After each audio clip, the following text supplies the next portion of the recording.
अस्सलाम वालेकुम वीवर्स, कैसे हैं आप सब लोग। उम्मीद है खैरियत से होंगे। आज लाहौर का मौसम बहुत ही अच्छा है। सुबह बहुत अच्छी बारिश हुई, इसीलिए मैं आज अपने किचन में बना रही हूँ कड़ी पकोड़े। ये सबकी फेवरेट डिश है। उम्मीद है आपको ये रेसिपी पसंद आएगी और आप इसको ज़रूर इंजॉय करिएगा। बारिश को भी इंजॉय कीजिएगा और कड़ी को भी इंजॉय कीजिएगा।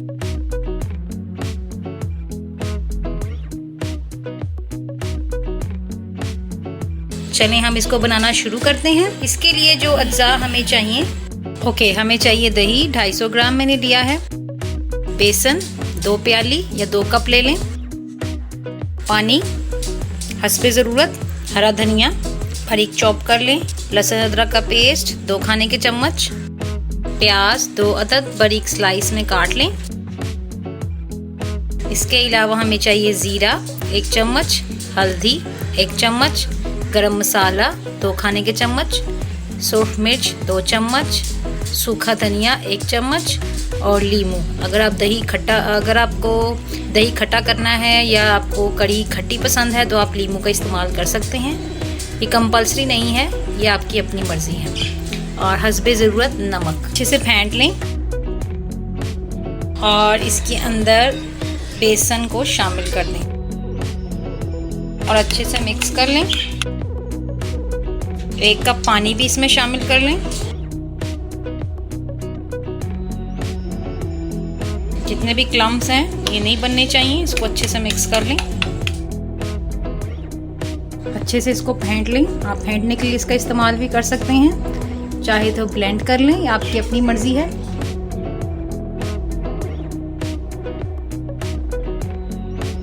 जब ये अच्छा सा स्मूथ हो जाए तो इसको निकाल लें।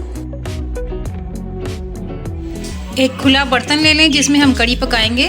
आपका बर्तन बड़ा होना चाहिए। इसमें हस्बे ज़रूरत ऑयल ले लें। मैंने 3 खाने के चम्मच लिए हैं। अब मैं इसमें लहसुन अदरक का पेस्ट शामिल करूंगी।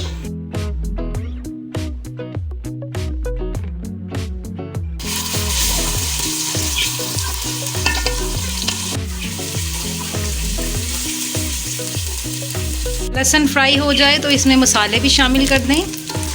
याद रहे आपने नमक कभी शामिल नहीं करना, नमक को हम बिल्कुल एंड पे शामिल करेंगे। इनको अच्छे से भूनें और थोड़ा सा पानी शामिल कर दें।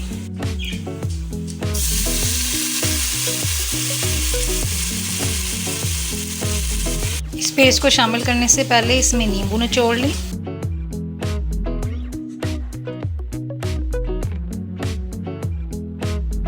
और अच्छे से मिक्स कर लें।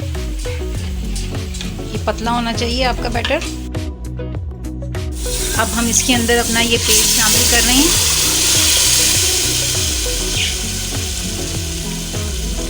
ग्लास पानी भी शामिल कर दें। अब हमने इसको पकाना है। अभी हमने इसको ढकना नहीं है और चम्मच हिलाते जाएं हर 5 मिनट बाद। जब तक हमारी कड़ी पक रही है तब तक हम पकोड़ों के लिए बेसन तैयार कर लेते हैं। यह है 2 प्याली बेसन। उसमें मैं शामिल करूंगी 1 बारीक कटा हुआ आलू, बैंगन, इसको भी मैंने 1 बारीक काट लिया है, 2 अदद हरी मिर्चें, प्याज 1 अदद। इसमें मसाले भी शामिल कर लें। नमक हस्बे ज़रूरत मैं 1.5 चम्मच शामिल कर रही हूँ। सूख मिर्च 1 चम्मच, क्योंकि मैंने इसमें हरी मिर्च भी डाली है। सूखा धनिया, अगर आपके पास साबुत हो तो आप साबुत भी शामिल कर सकते हैं, वो ज़्यादा अच्छा रहेगा। हल्दी 1 चुटकी, ज़ीरा हस्बे ज़रूरत। मुझे सब्जियों वाले पकोड़े पसंद हैं, इसीलिए मैंने इसमें सब्जियां शामिल की हैं। आप चाहे तो चिकन वाले पकोड़े भी बना सकते हैं, चाहे तो सादा बना लें, आपकी अपनी मर्ज़ी है। अब मैं इसमें पानी शामिल करूंगी।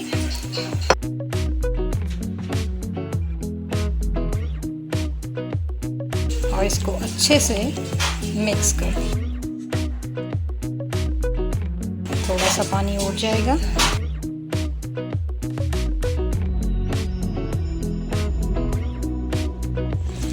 इसको अच्छे से मिक्स कर लिया मैंने।